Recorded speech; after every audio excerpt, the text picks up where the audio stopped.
здесь по очень радостному поводу. К нам приехал Алексей Николаевич Варламов, замечательный писатель, автор таких романов, как «Затонувший ковчег», «Мысленный волк», повестей «Рождение», «Дом в деревне». Потом, опять же, мы знаем Алексея Николаевича как литературоведа, как автора замечательных книг из серии «Жизель». Вот это у нас представлено тоже на маленькой выставке нашей. Вот это книги об Алексее Толстом, Александре Глине, Василии Шукшине и других. И опять же есть еще какая-то другая грань. Это преподавательская деятельность Алексея Николаевича. Он ректор литературного института, он профессор, доктор филологических наук, профессор МГУ. И мы, я надеюсь, обо всем об этом сегодня с вами поговорим. Вот такой у нас будет разговор о главном, о литературе. И я надеюсь, что вы будете задавать вопросы. Для начала, для того, чтобы как-то немножечко нам будет разогнаться, я задам вопрос. Традиционный для библиотеки, для библиотекаря. Вот хотелось бы узнать, Алексей Николаевич, о книгах, которые как-то повлияли на вас, может быть, в детстве, не обязательно в детстве, может быть, в юности, и далее. Вот какие-то очень важные книги, о которых вам бы хотелось нам рассказать. Да, здравствуйте, Рустам. Спасибо большое всем, кто пришел. Я первый раз в вашем замечательном городе. Такая была экскурсия, прекрасный действительно город. Вот, и я с удовольствием отвечу на все ваши вопросы, и на этот в том числе. Для меня в моей жизни действительно чтение сыграло очень большую роль. Я достаточно, не то чтобы я вундеркиндом каким-то был, но, наверное, рано в 6-7 лет выучился читать, правда, читать очень любил. Чтение было для меня такое очень дорогое занятие, и, конечно, свои детские книжки я вспоминаю с огромной нежностью. И, наверное, вот из тех книг, которые оказали на меня большое влияние, может быть, ничего особенно оригинального не было, но, скажем, благодаря одной книге я просто стал писать. Это была трилогия о Незнайке, которую, конечно, все знают. Но мне было так грустно, что она закончилась, что я стал сочинять продолжение, которое называлось «Незнайка на Марсе». И это был мой первый литературный опыт. Я когда закончил первый класс, вот я хорошо помню, как летом у меня такая была толстая тетрадка за 48 копеек, и я в ней писал, у меня даже где-то дома она сохранилась. Сейчас бы это назвали словом фанфик, тогда такими словами не пользовались. Но, в общем, для меня вот это такой был толчок какой-то в известной степени. А так, конечно, вот еще из детских книг, если именно детские книги, такие называются с благодарностью, был такой замечательный писатель Вильям Козлов. И у него была книжка, которая называлась «Президент Каменного острова». Она такая очень мальчишеская книжка про такую мальчишескую республику на высоком острове, где-то посреди озера в Карелии. В общем, она очень скружила мне голову, и мне тоже хотелось что-то на эту тему написать. Еще помню книгу, которая тоже меня очень поразила, это как раз о той власти, которую книга может иметь над человеком. Мне тогда уже я был постарше, лет 13, мне была и мама, она была учительница русского языка и литературы. Она повела меня, почему я не хотел туда идти, в политехнический музей, где какой-то человек читал книжку, которая называлась очень по-дурацки. Мне было 13 лет, я уже был подросток. А книжка называлась очень по-детски «Маленький принц». Я совершенно не хотел туда идти, но тем не менее мама настояла, и я помню, как я пришел в этот зал, вышел какой-то человек и стал читать эту глупую книжку «Маленький принц». Нетрудно догадаться, что через несколько минут я уже улетел и был совершенно ею очарован, и вот так, и еще одна появилась любимая прекрасная книга, прекрасный автор. В школе литературу я не могу сказать, чтобы я сильно любил. Мне кажется, у нас была не очень хорошая учительница литературы. То есть она была хорошая, но как-то она была не очень увлекательна. Она рассказывала о литературе, сочинения писать не любил, и школьная программа казалась мне довольно скучной. Ни Пушкин, ни Тургенев, ни Гоголь, все это, ни Лермонтов, все это как-то меня совершенно не вдохновляло. Любовь к ним пришла уже позднее, когда я учился в университете. Пожалуй, единственный писатель, который мне по-настоящему... Чехов мне очень не нравится, просто ужасно в школе не нравится.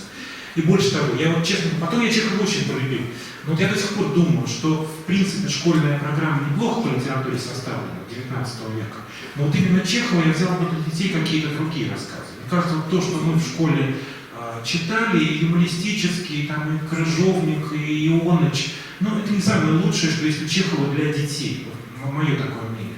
Но вот кто мне очень в школе понравился, это был Достоевский. Конечно, «Преступление и наказание» — это был роман, который на меня сильнейшее впечатление произвел. И Достоевскому я вообще очень благодарен, потому что я был обычный советский ребенок.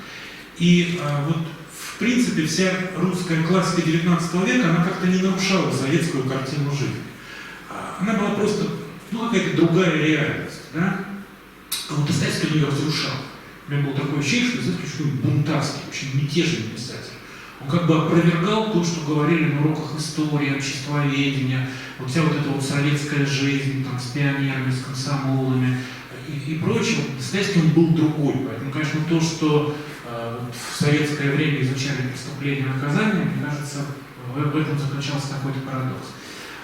Потом я закончил филологический факультет МГУ, и, конечно, там было море всякого чтения, и с огромной благодарностью вспоминаю и античную литературу, там, и Средневековье, и Возрождение, и много всего-всего. Тут я уже могу просто, наверное, потеряться во всех своих предпочтениях, но я действительно очень люблю читать, очень люблю книги, и моя благодарность всем пишущим людям, и тем, кто раньше писал, и тем, кто сейчас пишет, она, безусловно, в моем сердце есть. Спасибо. А вот вы, когда мы были на выставке внизу, написали о книге Бородина. Вот можно буквально несколько слов? Ой, ну совершенно замечательно писать. Тут у вас такая хорошая выставка, где можно написать, какую книжку там, вы любите или советуете прочитать, ну, какую-то одну выбрать. Конечно, очень сложно выбрать одну книжку. Я сначала хотел написать Пушкина «Капитанскую дочку», потому что я действительно считаю, что для русской литературы это самая важная книга. А потом подумал, что немножко банально написать «Капитанскую дочку». Решил написать про писателя, которого, может быть, многие не знают, к сожалению, не знают. А на мой взгляд, это был совершенно удивительный, поразительный человек, его звали Леонид Иванович Бородин. Вот, он был такой антисоветский общественный деятель, очень крупный. Он был такой диссидент, но он был диссидент не либерального толка, не такого демократического толка, как, скажем, там, Сахаров, Гинзбург, Шаранский, очень уважаемые мной люди. Но, тем не менее, он был скорее такого круга Солженицынского, он был такой скорее диссидент почвенник, диссидент такого патриотического направления. Они тоже были, их было меньше, и им было еще хуже, потому что советская власть гнобила их ничуть не меньше, а Запад их особо не поддерживал. И вот он занимался политической деятельностью, такой серьезной, у них была антисоветская организация, которая ставила целью свержения советской власти вооруженным путем, ну и фактически они были такими советскими террористами. Вот. И он получил за эту деятельность тюремный срок, где могла быть расстрельная статья, сидел там много лет в лагере. И параллельно с этим он писал.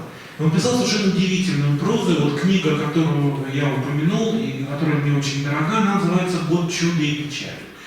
И когда вы читаете эту книгу, это повесть о его детстве. Надо сказать, почему он стал таким человеком. Я с ним дружил, и мне очень интересно было то, что он рассказывал. Он вообще-то изначально был абсолютно советский по своему рождению, по воспитанию, по своему детству и юности.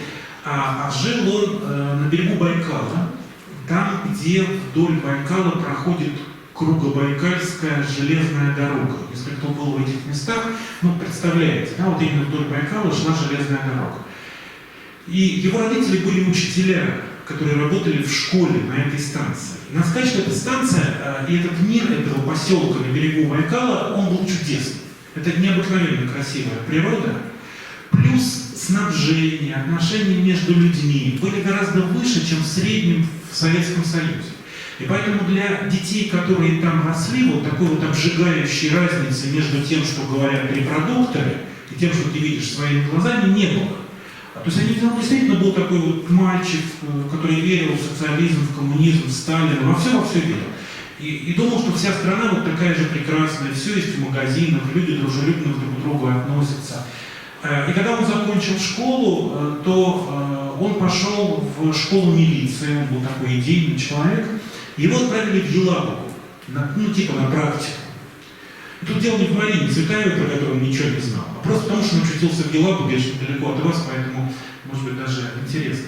И в Елабуге он видел реальную советскую жизнь вот начала 50-х годов. Он просто пришел в ужас, в какой стране, оказывается, он живет и как живет эта страна.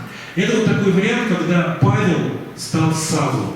Да, то есть, когда советский человек просто под потрясением, под впечатлением от того, что он увидел, вот он просто понял, что он ненавидит вот все вот это советское, потому что это вредит его родной стране. Он был очень большой патриот России, но считал, что вот советская власть ее разрушает. И он стал с ней бороться.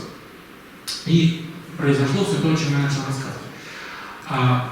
И вот потом его второй раз посадили в тюрьму, это уже было в андроповские времена. Андропов был еще более жесткий борец именно с этим вот почвенническим, национальным направлением в тогдашней оппозиции.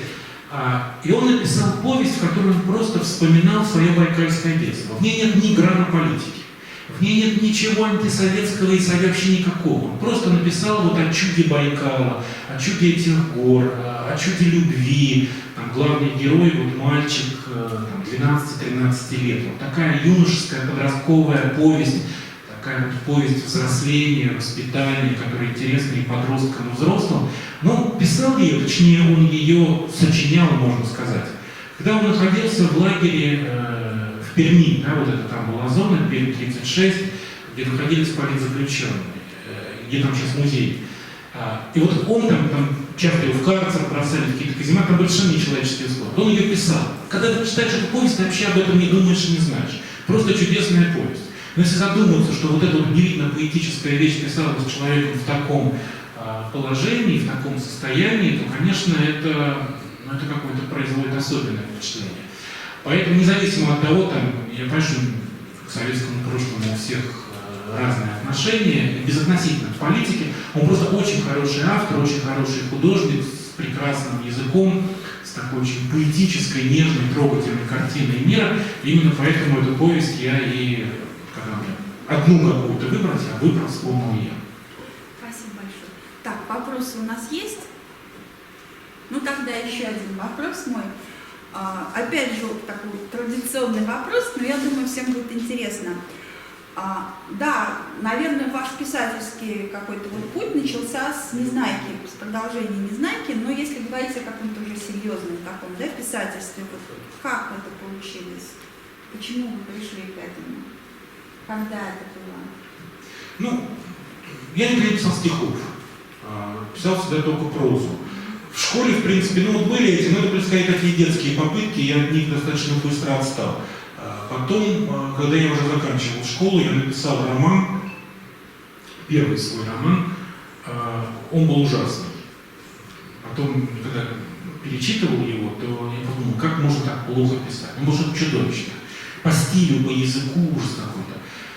Потом прошло еще несколько лет, и все-таки какая-то вот, потребность писать, видимо, она во мне была, и я начал сочинять небольшие рассказы. Я к тому времени уже закончил университет, остался там работать на кафедре, и вот стал сочинять какие-то коротенькие рассказы, и как-то меня это увлекло, и это получалось немножко лучше. Потом я стал ходить в литературное объединение, в такое очень толковое литературное объединение, которое было при Московской писательской организации, и это очень много мне дало. Я не учился в Литинституте, к счастью, к сожалению, не знаю, я настолько благодарен университету, где я учился за все, что я его ни на что не променяю, но в принципе вот Литинститут, да и сейчас работаю, я понимаю, что это хорошая, полезная история, именно потому что начинающему автору вот очень полезно оказаться в литературной среде, в среде тебе подобных людей. Не очень даже важно, какая там программа, чему там учат, это так немножко вторичные вещи. Важно, что ты именно находишься, вот, ты варишься в этом бульоне. И вот литературное объединение, куда я ходил, оно было вот именно такой средой, и там все были такие злые, амбициозные, каждый считал, что он гений, а все кругом графоманы, но это нормально, писатель должен быть обязательно честолюбив, это мотор такой внутренний. И вот, собственно, так вот началось мое какое-то вхождение в литературу, если так можно выразиться. И это был самый конец 80-х годов, и тогда был очень важный вот факт первой публикации. Это такая вот инициация. да, это вот такая потеря невинности, можно сказать. Но это было очень сложно сделать именно тогда, в тех условиях, потому что, ну, книгу точно никто, никакое издательство не возьмет, значит, единственный шанс публикации — это толстые литературные журналы, ну, или тонкие, или какие-то газеты, в общем, какие-то печатные органы. Но тогда вот это же была перестройка, с одной стороны, время прекрасное для культуры, для литературы, но с другой стороны, толстые литературные журналы в ту пору они были на 80% заняты так называемой возвращенной литературой, да, то есть произведения тех писателей, которых в советское время не печатали, а теперь вот, когда исчезла цензура или там ослабела цензура, то там и доктор Живаго, кто помнит, Реквием Ахматовой, не знаю, там Набоков, Шаламов, Солженицын, вот все это заполняло толстые литературные журналы, которые в принципе для этого не предназначены. По идее, толстый литературный журнал должен печатать текущую литературу, в том числе молодых авторов. Печататься было известным писателям, современным было сложно пробиться, а про молодых чего говорить.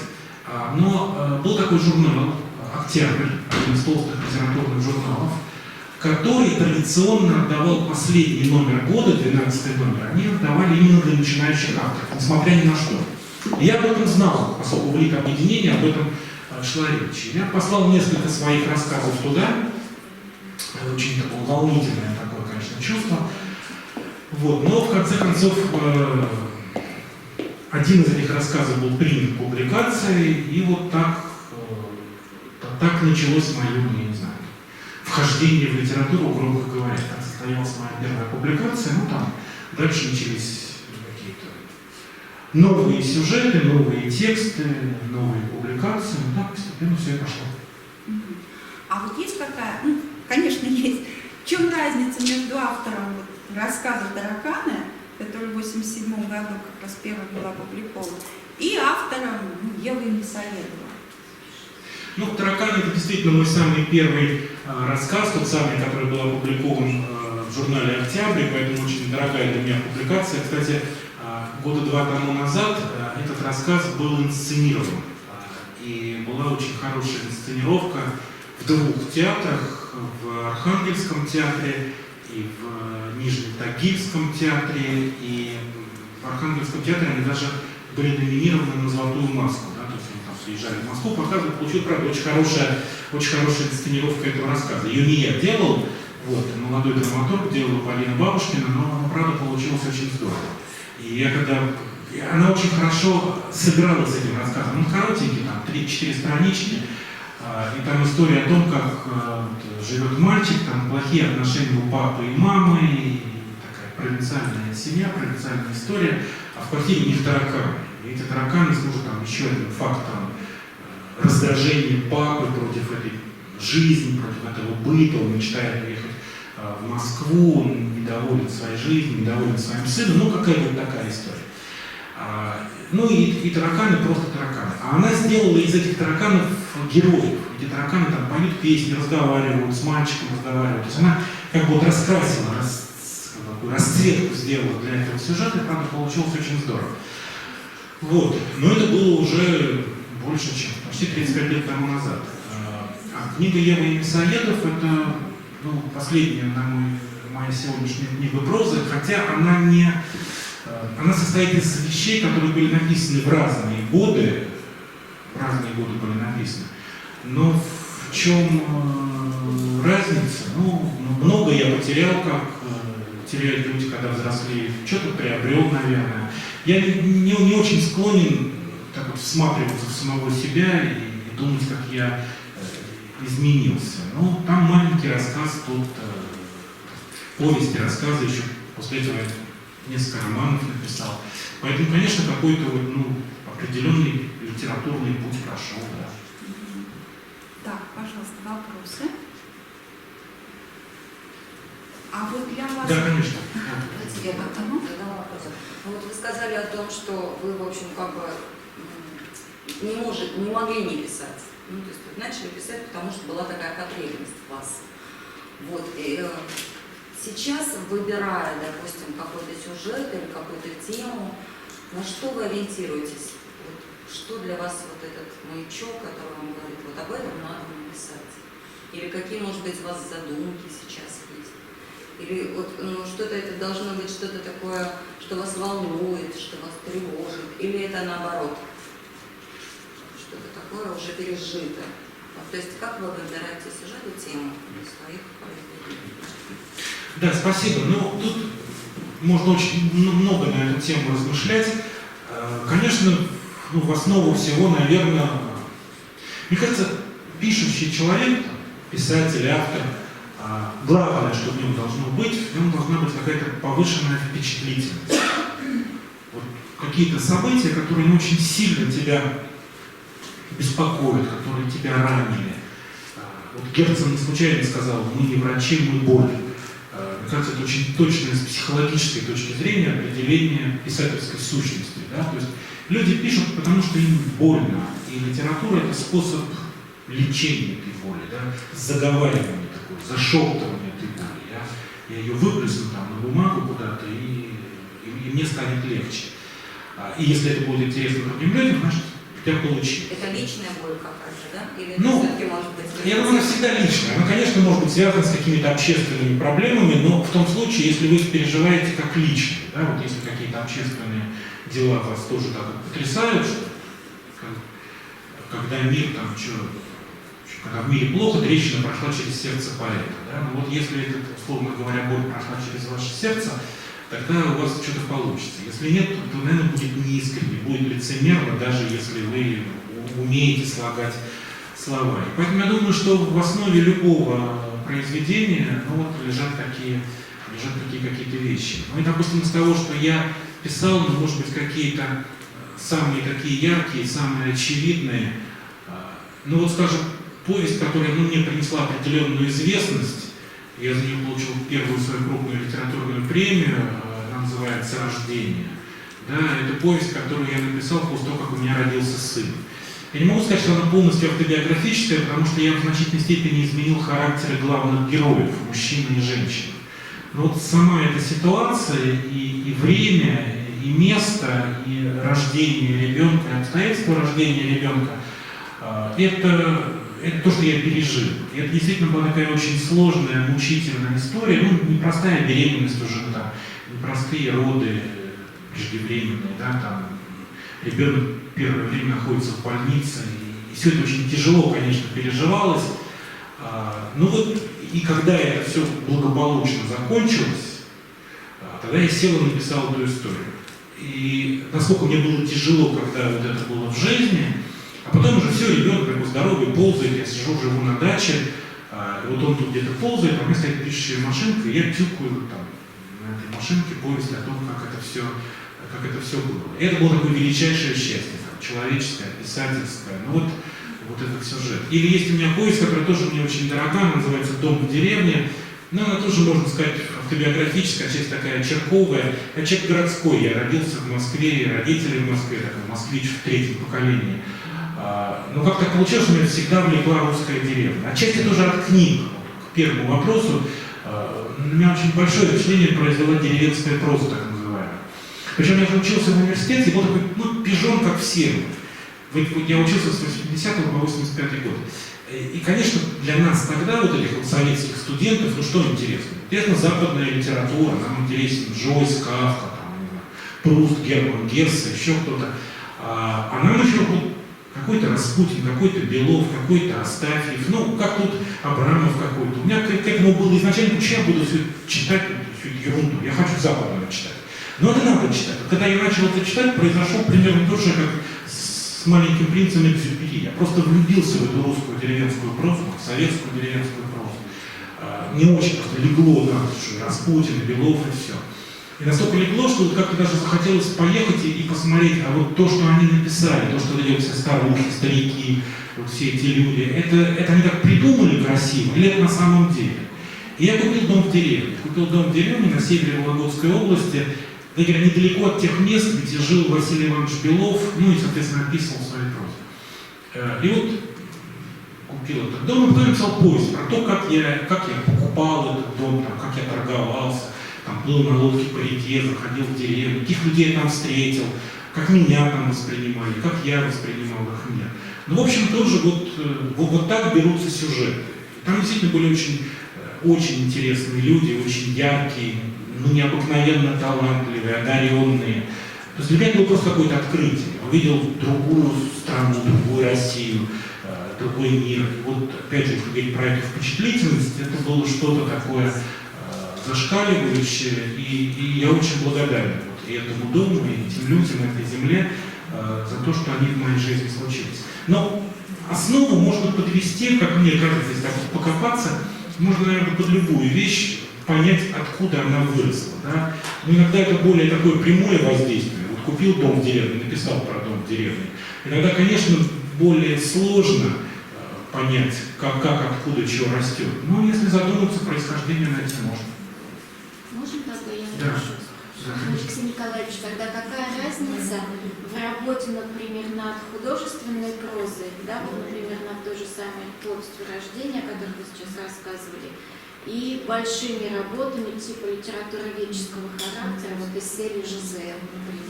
Ну вот здесь, да, спасибо, я эту границу ощущаю очень остро, потому что я не планировал писать для серии Жизель. Я все-таки вот начинал как такой, чистый прозаик. Я писал рассказы, повести, романы. И я бы, наверное, никогда не ушел бы в этот документальный жанр, если бы просто не сложилась так моя жизнь, что я работал в университете. И если ты делаешь в университете, карьеру, даже не то чтобы карьеру, ты просто там живешь, надо защищаться. Иначе тебя там сожрут, не то что сожрут, может даже не сожрут, у тебя будут заставляться заниматься какой-то текучкой, какой-то вот ерундой, то, что тебе не нравится. И поэтому я понял, надо защищаться. И мне моя заведующая, она умная была тетка и есть, и ко мне там очень хорошо относилась. А у меня еще работа такая была, я закончил отделение, которое называлось РКИ, это русский язык как иностранный. И поступал я туда в 80-м году, потому что это было очень перспективно. Тогда это была возможность увидеть мир. В принципе, в моей жизни в Советской все было нормально. Лжи было много, но вот что больше всего доставало, я понял, что я живу в закрытой стране. Мне очень хотелось путешествовать. А это была возможность. РКИ, просто как иностранный, поехать, посмотреть мир. Вот я туда посмотрел. И закончил, и стал преподавать, но преподавание мне не очень нравилось. Немножко мне это все казалось скучно. А тут возможность, если ты защищаешься, аспирантура, там, свободное время, можно больше писать. И поэтому я защитил сначала кандидатскую диссертацию, а потом докторскую, просто уж опять же давали много времени, целых 2 года писать докторскую. Я к тому времени уже написал 3 романа, и в общем я понимал, что написать докторскую ничуть не сложнее, чем написать роман. И вот докторская диссертация, которую я писал, она была посвящена Пришвину. Это был мой собственный выбор, потому что вот в тот момент стали печатать дневники Пришвина, я в том же самом журнале «Октябрь», где была моя первая публикация. И на меня эти дневники произвели очень сильное впечатление. Они меняли представление о Пришвине, они меняли представление о истории России. Там было много очень вопросов, очень много странностей каких-то. Например, Пришвин был земляк Бунина, они даже учились в одной гимназии. И в 17 году они жили в соседних деревнях. Они не были знакомы друг с другом, никак не общались, но оба вели дневники. Пришвин свои, Бунин свои. Вот если положить рядом эти дневники, то впечатление такое, что писал один человек, не по стилю, а по духу. Будет ужас от того, что происходит с Россией. И потом, когда Октябрьская революция, кошмар на большевиков, проклятия всякие сыпят и тот другой. А дальше мы знаем судьбу Бунина, который уезжает в эмиграцию, до конца своих дней остается убежденным врагом советской власти и всего того, что здесь происходит. И Пришвин, который ненавидел сначала, а потом постепенно меняет свое отношение и в конце жизни пишет: «Делать нечего, я коммунист». Причем это не в газете «Правда», не для того, чтобы как-то себя возвысить, нет, это в дневнике для себя искренне. То есть он превращается в такого в конце жизни в советского писателя. И это не потому, что он был трус, он был очень мужественный человек, не то, что он лицемерил, он был искренний человек, а просто вот под влиянием разных событий, разных факторов, его отношение к советской жизни начало меняться. И меня это очень поразило. Вот как, что, просто исследовать вот его эволюцию. Какие у него... Он был умный очень, это же не от глупости какой-то, да? И вот для меня, тем более, что я к этому негативно относился, посмотреть на человека, который по-другому на все это смотрит, мне было психологически, драматургически очень интересно. И так я написал диссертацию о нем, и, соответственно, первую монографию, которая вышла в серии «Жизель». И дальше я, наверное, не стал бы писать для этой серии, потому что, ну, защитился, и все, и можно заниматься своими делами. Но так получилось, что после этого я поехал преподавать за границу, в Словакию. Хорошая страна, условия там были хорошие. Мне там не писалось. Ну, не писалось, не знаю, не складывалось. Тогда я подумал, дай-ка я напишу еще что-нибудь для ЖЗЛ. И я им говорю, давайте вот Паустовского напишу. Они Паустовский всегда было очень интересно. Они говорят, нет, банально, Гришин, Паустовский, напишите нам лучше про Грина или Алексея Толстого. Мне, честно говоря, что Грин, что Алексей Толстой на тот момент были настолько далеко. Ну, читал, как все Алые паруса когда-то. Ну, читал, как все сказку про Буратино и, там, не знаю, Хождение по мукам.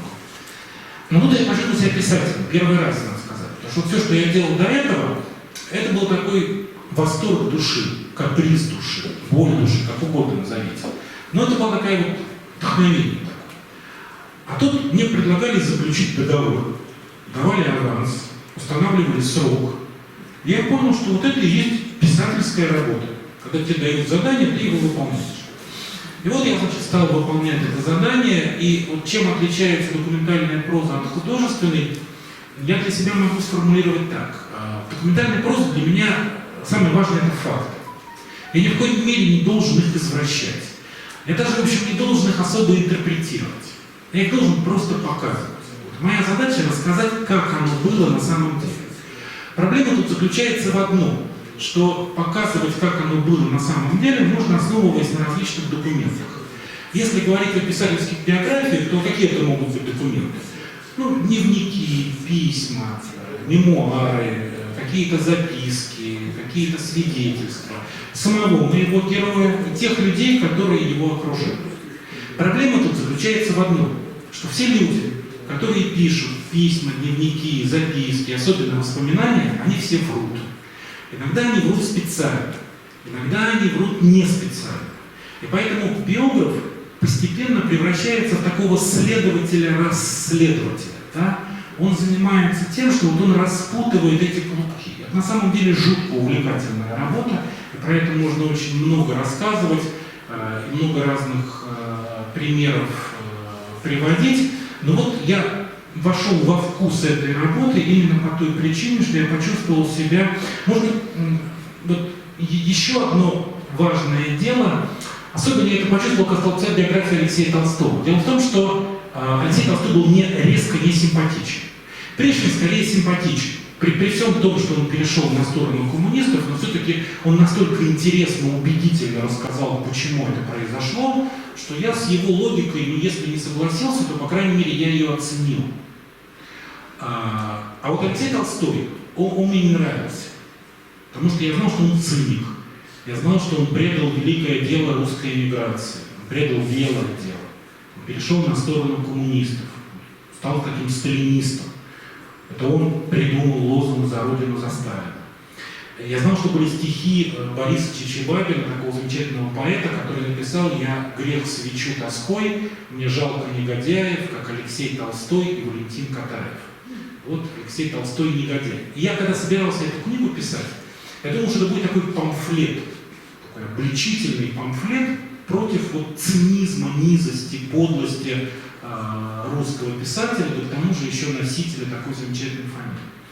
Но когда опять же я стал вникать, а еще у меня был Бунин как путеводная звезда, потому что Бунин, как многие, наверное, знают, написал замечательную книгу воспоминаний, и такой бриллиант этой книги воспоминаний — это очерк, который называется «Третий Толстой», который посвящен именно Алексею Николаевичу Толстому, и в этом очерке Толстой предстает как такой тоже вот очаровательный циник, без царя в голове, такой бездумный, абсолютно бон-виан, такой эпикуреец, по-своему обаятельный, но лишенный какого-то высшего плана.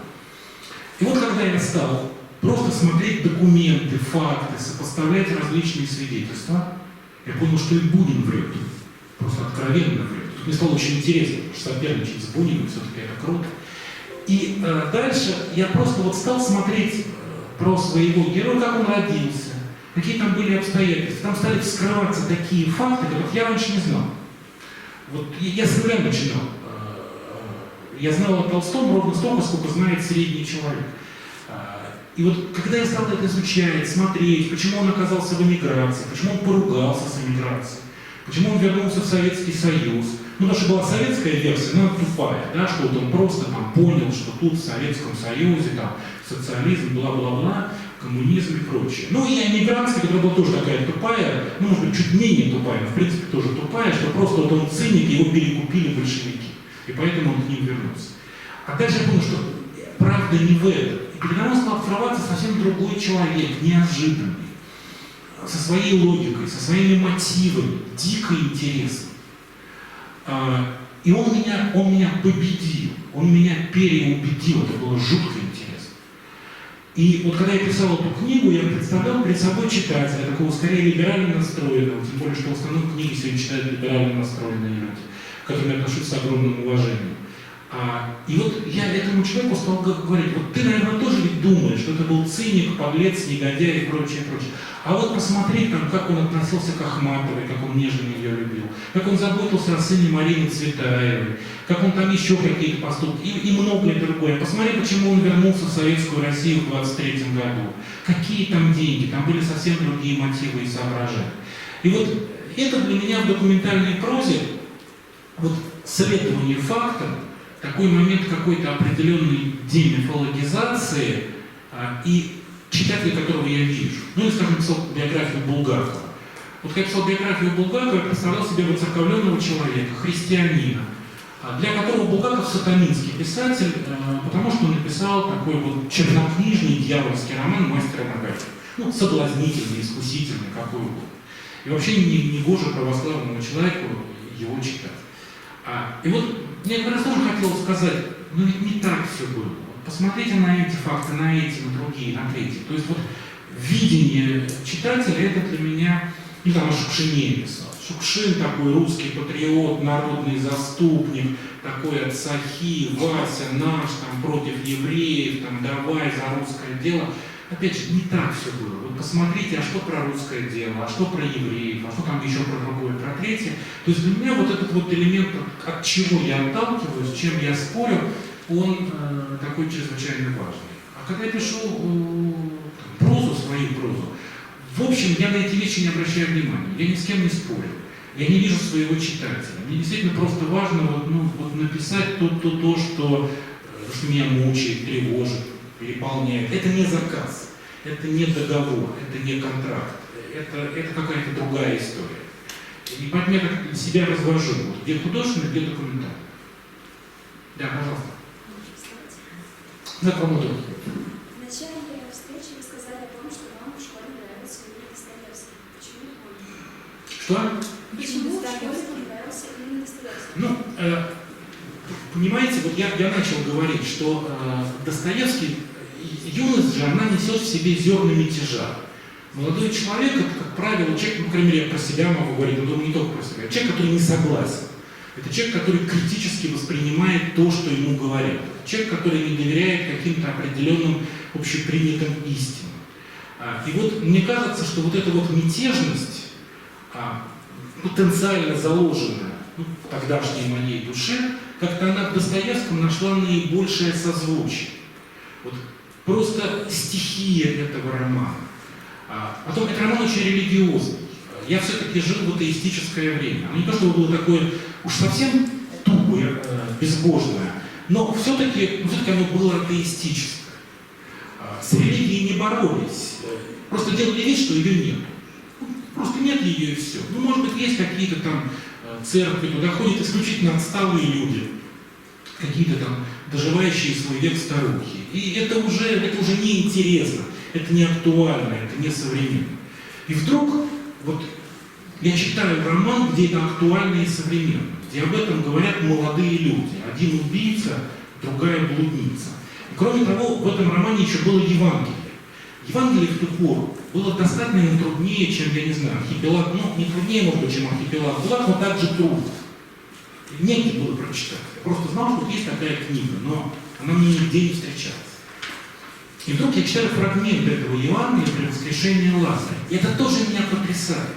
Вот сам евангельский язык, евангельский стиль, вот этот вот сюжет, как это вплетено в сюжет книги. Конечно, там много я не понимаю. мало, сколько мне было, там, 15-16 лет, но тем не менее, да, вот эта история, она как-то меня, она меня очень возмутила, окрылила, она как-то очень расширила мои представления о мире. Но у нас, надо сказать, вот если говорить именно про этот роман, недавно была очень интересная дискуссия с Людмилой Ивановной Сараскиной. Людмила Ивановна Сараскина — это крупнейший специалист по творчеству Достоевского, автор, кстати, биографии Достоевского в серии «ЖЗЛ». У нас такой спор вышел. Она вдруг стала говорить о том, что очень многие понимают этот роман как оправдание терроризма. И вот, например, известный оправдание убийства, терроризма, вот, например, известный норвежский террорист Фрейдик, кажется, его фамилия, да? Вот он где-то там говорил, что Достоевский чуть ли не его любимый писатель, что Раскольников чуть ли не его любимый герой. И еще какие-то, например, проводила. И говорила, что надо обязательно детям в школе правильно объяснять, что Достоевский, он против Раскольникова. Она еще очень интересную вещь говорила, что в какой-то стране, может быть, это был Китай, может быть, какая-то другая страна, детям задали вопрос: дети, а как вы думаете, что будет делать Раскольников, когда он освободится? Вернется из тюрьмы. И кто-то из детей написал: он будет опять убивать. И ее это дико восхитило. Она сказала: это именно то, что есть на самом деле. Человек, который однажды убил, он будет убивать и дальше. И я ей говорю: Людмила Ивановна, по вашей логике эту книгу надо немедленно запретить. Просто немедленно запретить, потому что на самом деле она прочитывается, по крайней мере, молодыми людьми так, что Достоевский во многом относится к Раскольникову с симпатией. Он ему сочувствует, он не оправдывает отнюдь всего того, что делает Раскольников, но по-человечески он ему очень сочувствует. И это сочувствие читатель, особенно молодой читатель, не может не почувствовать. И если эта книга действительно, как вы говорите, служит оправданием терроризма, то, возможно, именно сегодня, да, когда мы читали в советское время, у нас в школы никто не приходил из подростков, ни в кого не стрелял. Сегодня мы живем немножко, к несчастью, в других реалиях. Может быть, когда действительно вы... А это еще было такое юбилейное собрание в честь 200-летия Достоевского. Я говорю, что если бы тут были бы журналисты, то они бы сказали, что, значит, на 200-летнем юбилее Достоевского было принято кардинальное решение запретить «Преступление и наказание» как книгу, потенциально оправдывающую терроризм. Но это я лишь к тому, что эта книга действительно, она будет мысль, она будет чувство. Может, в злом человеке, предрасположенном к насилию, она и что-то там такое злое произведет, не знаю, не берусь судить. Но эта книга дико интересна.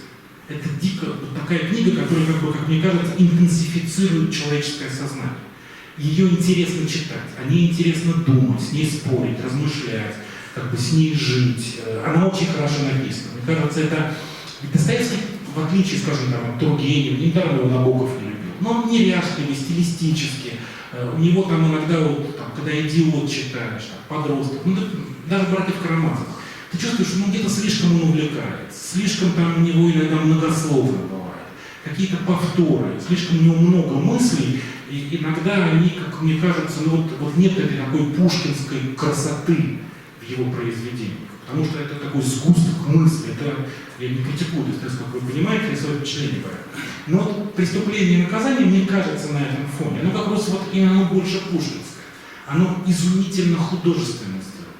Вот эта композиция, вот этот ритм, это гениальнейшая книга. И поэтому я думаю, что читать ее в молодом возрасте, это какое-то наслаждение в самом высшем смысле этого слова. Это очень полезно, это здорово. Да, пожалуйста. Алексей Михайлович, большое спасибо вам за работу о Шукшине, в серии ЖЗЛ. И в связи с этим я хотел бы такой вопрос задать. В одном из последних интервью Павлу Васильевскому, по-моему, вы сказали, что Василий Васильевич Рознов у вас ассоциируется со всеми братьями Карамазовых, включая Пердякова. Да, и включая папу. Да. Братьями или папой. И в связи с этим, если эту аналогию проводить дальше, Шукшин каким бы героем Достоевского мог ассоциироваться, это первый вопрос. И второй, если позволите. Василий Васильевич Рознов, если нарушить все законы историзма и перенести его в наше время, он был бы кому-то сейчас интересен со своим фрагментарным письмом, со своей стилистикой? Такой вот вопрос. Спасибо. Да, спасибо. Здесь Сразу два вопроса. Я действительно последнюю книгу написал, она вот выйдет буквально завтра, послезавтра будет презентация в Москве на ярмарке «Нонфикшн», и у нас с Павлом Басинским, известным критиком, писателем, была беседа на эту тему в российской газете. Вот, спасибо, что вы прочитали, видели. Вот, значит, тогда с Розаном, потом про Шукшина. Понимаете, я думаю, что Розанов был бы сегодня очень интересен, потому что он очень современный по стилю. Вот как раз это клиповое сознание, которое есть сегодня. Вот все эти блоги, инстаграмы, контакты, фейсбуки и прочее, у него это уже 100 лет назад появилось.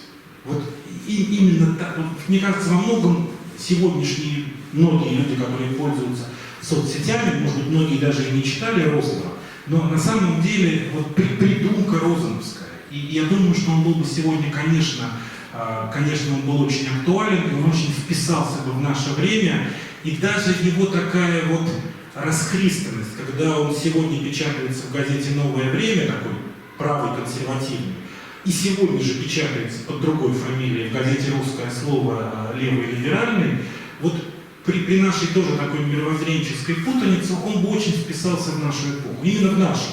Вот я думаю, там в советское время он бы плохо вписался. Собственно, он в него и не вписался, и его такие последние годы жизни в Сергиевом Посаде тому свидетельствуют. Но вот когда такое суровое время заканчивается и наступают более оттепельные времена, то такой писатель, такой философ оказывается очень вовремя. Потом он умел обыграть любую идею. Любую идею умел обыграть.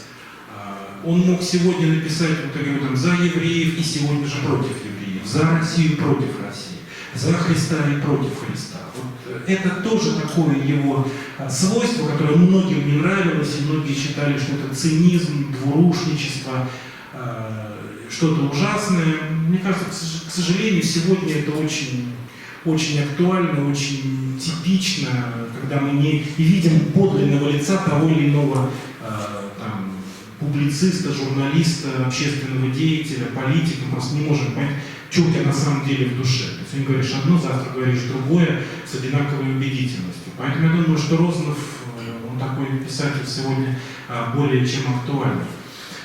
А что касается Шукшина, с кем из героев Достоевского, не знаю, тут, конечно, надо подумать.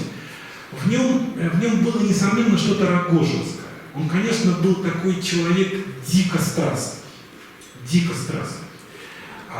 И вот представить его вот таким, вот в такое разрушающее начало, которое есть в Рогожине, и которое в конце концов приводит вот к этой вот трагедии, которая происходит в конце романа «Идиот», Шукшина вполне может.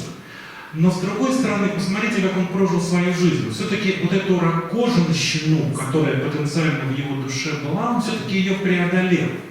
Он все-таки сумел сделать совершенно потрясающую судьбу.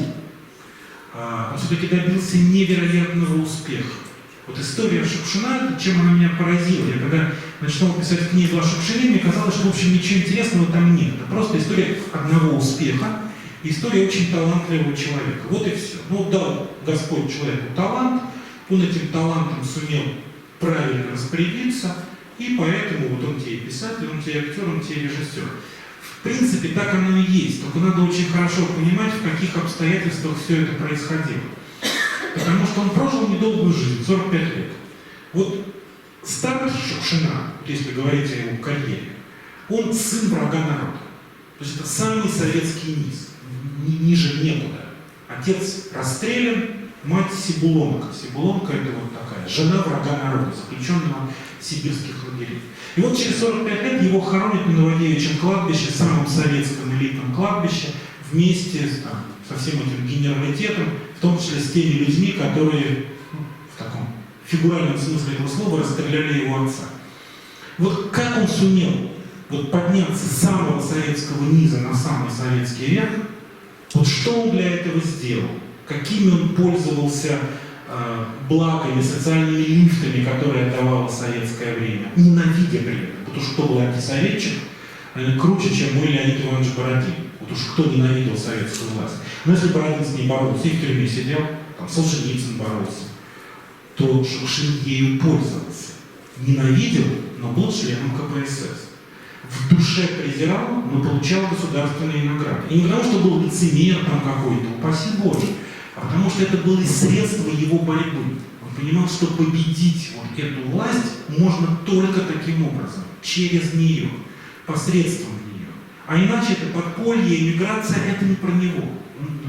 Он не подпольный человек. Если, опять же, говорить о Достоевском, насколько для героев Достоевского важна вот эта вот подпольность сознания, настолько Шукшин человек не подпольный, но в то же время в записных книжках он писал «один борюсь». В этом мое наслаждение. Он ощущал себя таким борцом-одиночкой. Но этот борец-одиночка при этом прожил благополучную советскую жизнь, получив от социализма вообще все, что можно было получить. Сегодня родись где-нибудь в Сростках, вот, парень с задатками Василия Шукшина. Он станет Шукшиным? Не станет. Потому что нет сегодня тех социальных лифтов, которые тогда позволяли талантливому человеку с самого низа пробиться на самый верх. И это он тоже понимал, был очень умный. Поэтому его отношение к советской власти двойственно. Он ненавидел систему, но любил людей, которые были в этой системе. В том числе коммунистов и всяких советских начальников. А главное, умел их охмурять. Он был колдун. Мне кажется, самое важное в Шукшине – это дикое колдовство. Вот как он женщину умел охмурять, вот точно так же он умел охмурять начальников. И поэтому они его боялись и давали ему всякие рода преференции, там, деньги, чтобы снимать кино, возможности там, печатать свои произведения. И при этом он их презирал.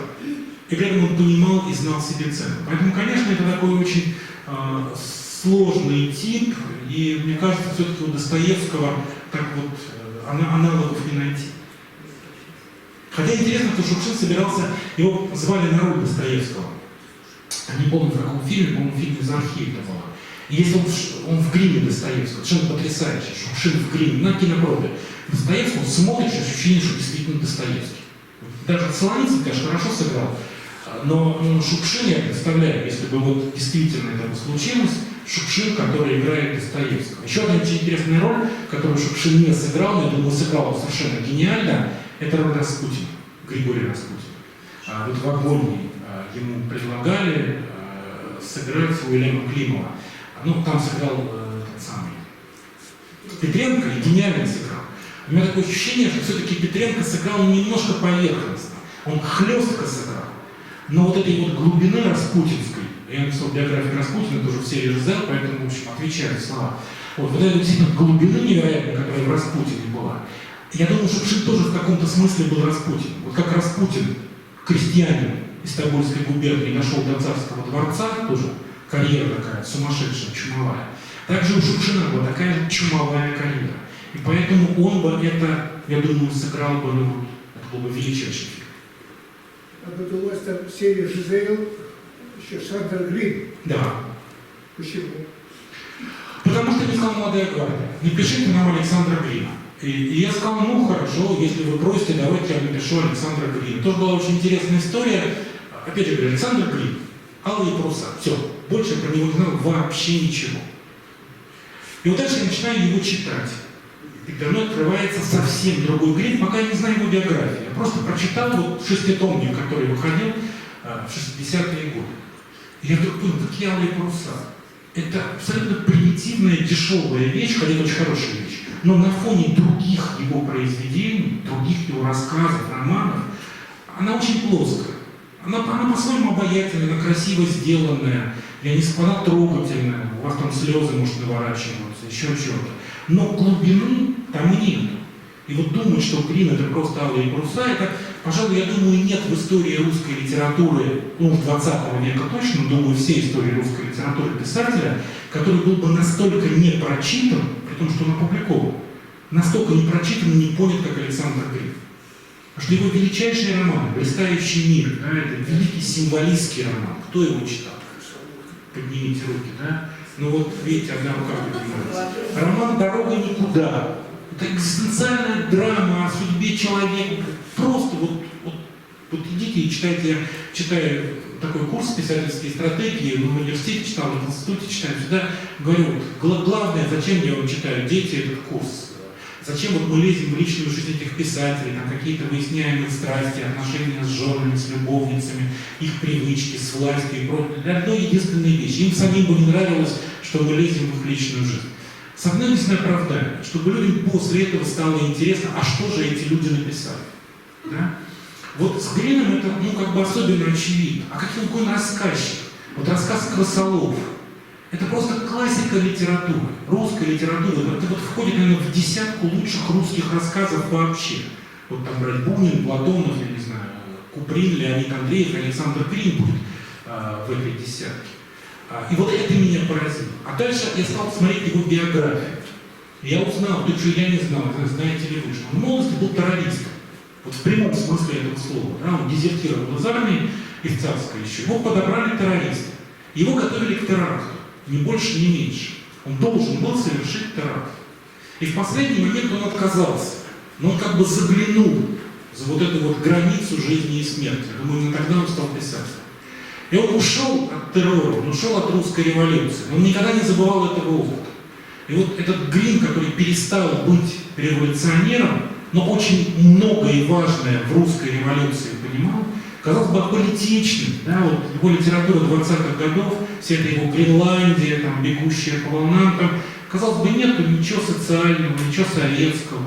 Но там настолько мощный, глубокий подтекст, и передо мной выросла такая фигура, я вот для себя жанр определяю, скажем, там, Алексей Толстой, это плутовской роман, был все-таки авантюрист, страшный авантюрист, Буратино такой, да?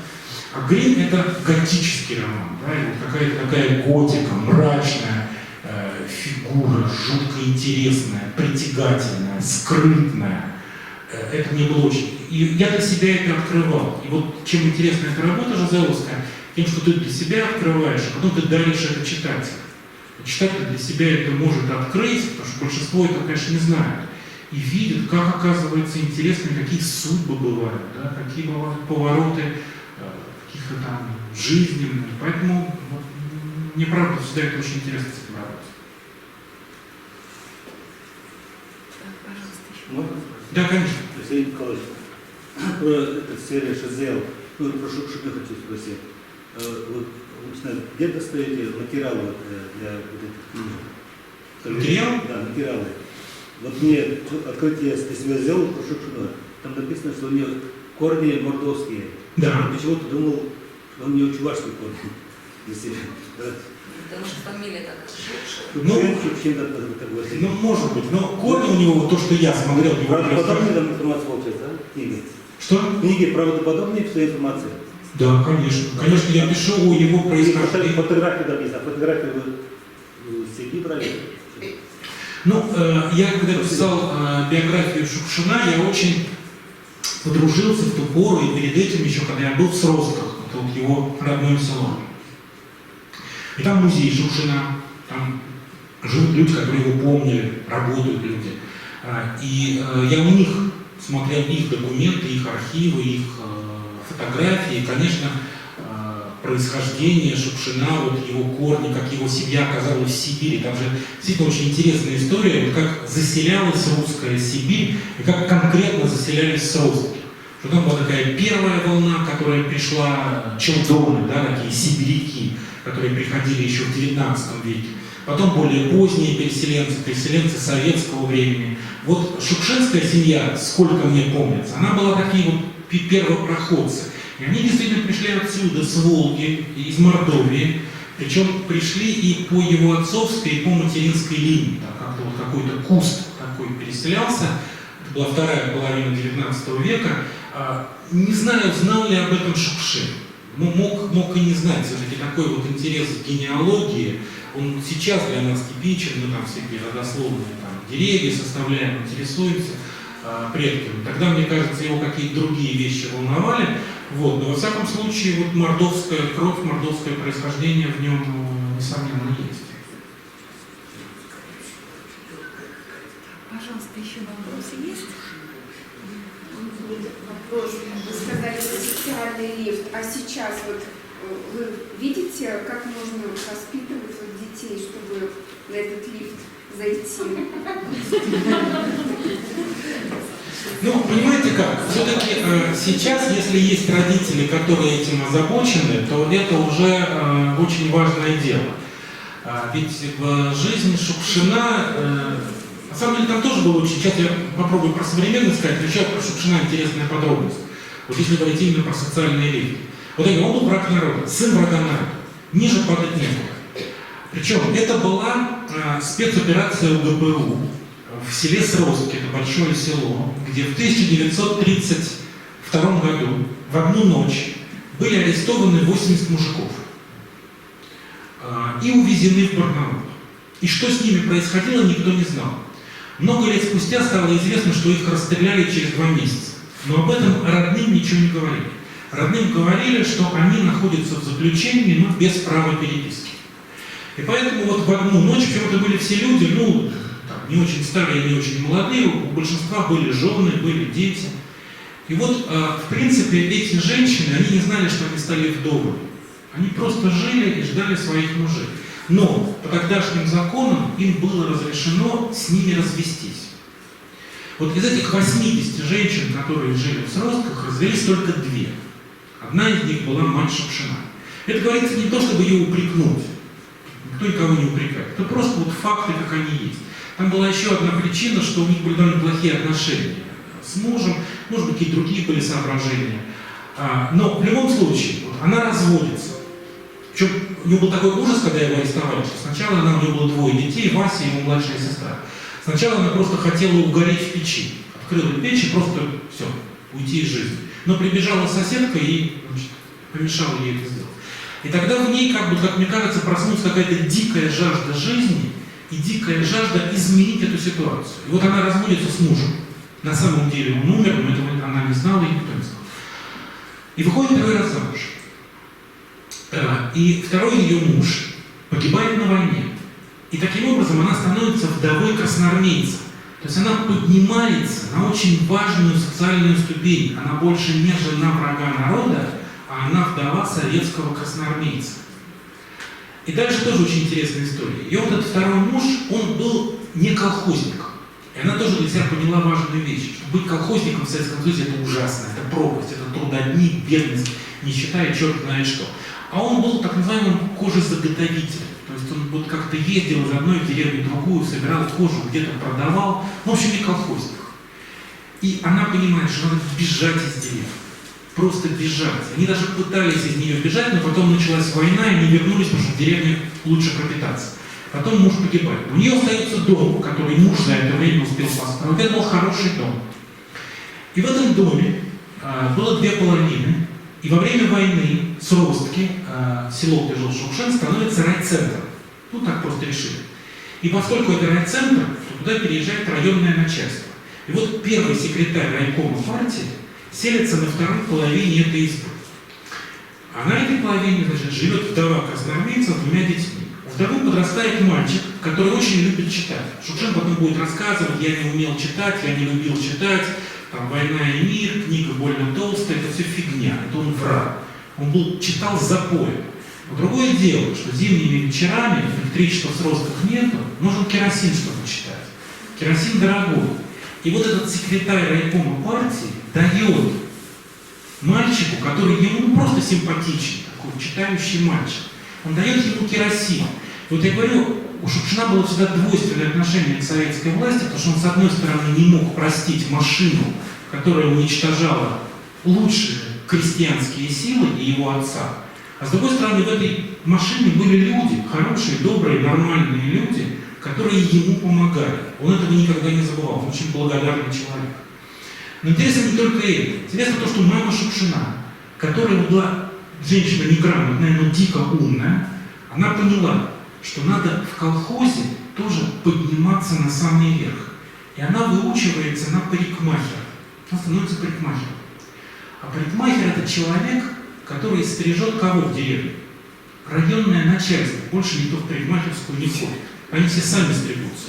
Ходит только начальник. И вот она хорошая, милая, симпатичная женщина, которая со всеми договаривается, со всеми вась-вась. И поэтому вот будущий Шукшин, который будет ходить на Старую площадь, в Политбюро, к товарищу Демичеву, вбивать деньги на свои картины, он урок от матери получит. Если ты хочешь чего-то добиться, договаривайся с начальником.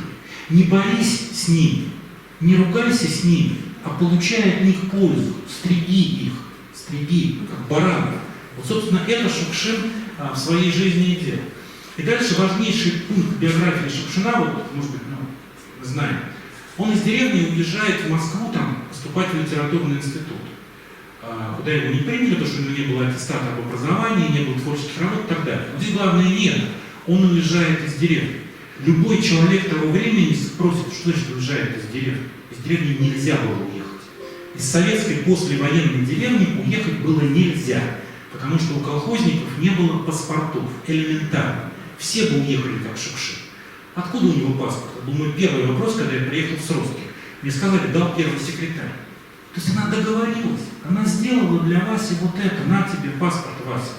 Но она-то что думала, что Вася получит паспорт и поедет учиться в Барнаул, в Новосибирск, в хороший сибирский город, там, получит образование. А Вася рванул в Москву. А Москва это как обратная сторона Луны тогда. Есть она, нет ее. И больше того, Вася не просто уехал, Вася пропал. И несколько месяцев от Васи не было ни слуху, ни духу. И поэтому, когда в «Калине красной» мы смотрим эпизод, как Шукшин, Егор Прокудин кается вот перед этой старухой, у которой сын пропал, Шукшин про себя писал. Это он свою мать заставил страдать, ну, так, в фильме всю жизнь, много лет, здесь несколько месяцев, но это было. Это было в его судьбе. И он мог попасть в тюрьму, потому что послевоенное время, вспомните, место встречи изменить нельзя, это же дикая криминальная ситуация, он по краешку ходил. Он поэтому не случайно будет писать про тюрьму, про заключенных, потому что это как вот в рассказе Борхеса такая другая тропка, другой вариант его судьбы, то, что с ним могло бы произойти, но не произошло.